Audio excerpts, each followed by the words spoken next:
I have my reading hat and a story. How about you grab your crafting and a drink and join me because it's story time with Ginger Gerald.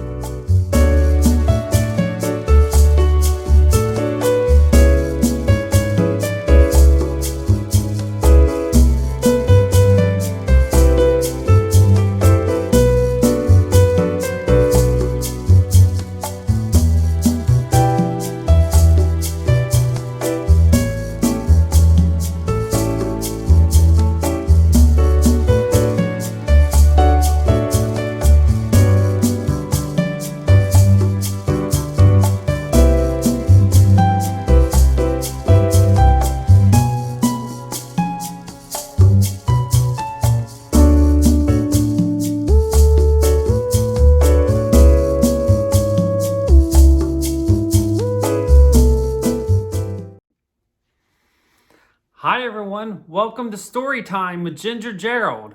Of course, I'm Gerald, Ginger Gerald, and thanks to Caroline at Off the Grid Needle Arts, I have been asked to read a story while all of you craft and enjoy the holidays. So sit back, enjoy, and I hope you like one of the stories that I grew up with as a child that was in my collection of Christmas stories. This is a out of print story, but you can still find it on YouTube, on eBay and on Amazon. So sit back and enjoy as we read Santa Cows.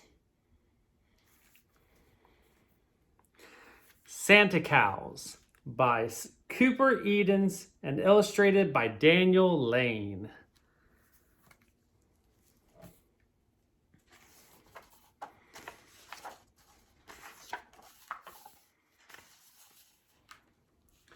Was the night before Christmas, and in our duplex, the children were plugged into special effects, while pizza with sausage and peppers they downed, with soda plus popcorn and chips by the pound.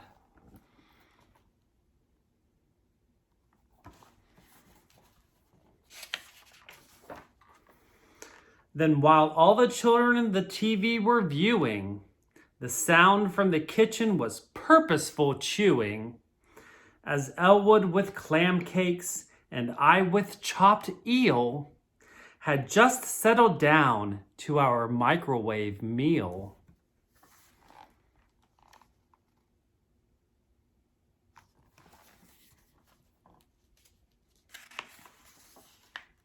When all of a sudden, not the sound of reindeers, but the mooing of Santa cows came to our ears. So we ran to the windows and opened the shutters. We threw up the blinds to a sky full of udders.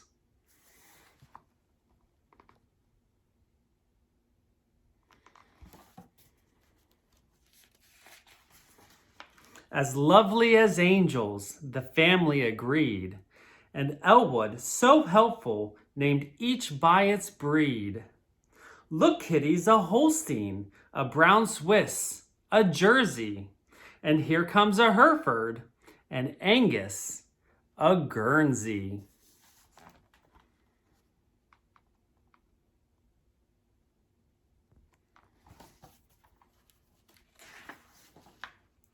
So they did circle our satellite dish to fulfill our dear Elwood an old Christmas wish, that the cows would return as they had in his youth, and share with his family their goodness and truth.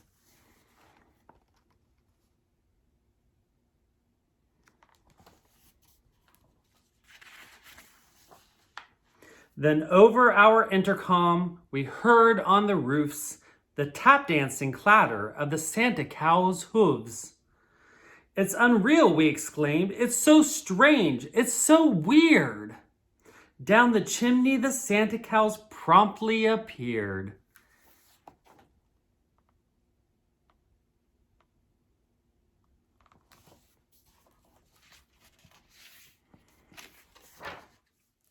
Now light as a feather, they floated around over TV and pizza with nary a sound.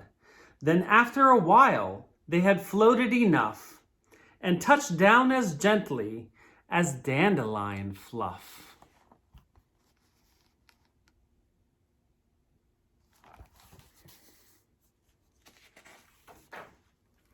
Their eyes like Liz Taylor's were dewy and clear. Their lips like Liz Taylor's, so rosy and dear. As they smiled at us all from their warm inner glow, and each of their tails was tied up with a bow.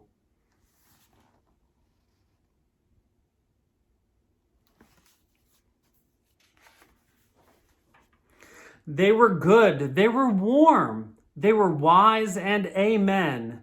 Just as Elwood had wished, they had found him again. Then they sang us some carols, all limpid and light, like Adeste Fideles and O Holy Night.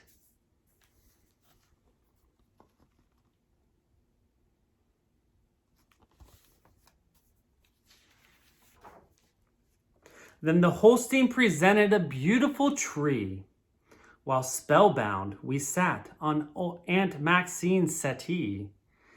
As we gazed at the ornaments dazzling and rare, a spirit of peace and goodwill filled the air.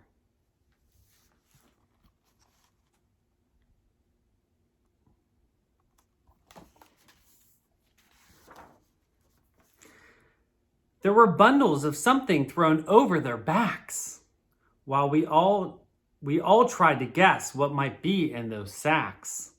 Maybe Red Hots or gumballs or licorice whips, maybe squirt guns or skateboards or alien ships.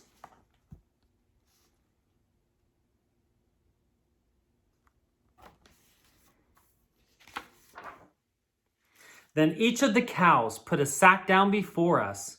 Our oohs and ahs then rang out in a chorus. As we opened the sacks, it was not as we'd thought. It was baseballs and bats, gloves and caps that they brought.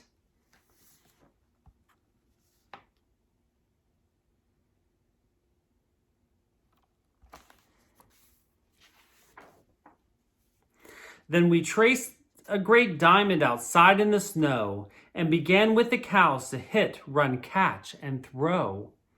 So we played through the night, through each bright moonlit inning, till the sun showed its face. Christmas Day was beginning.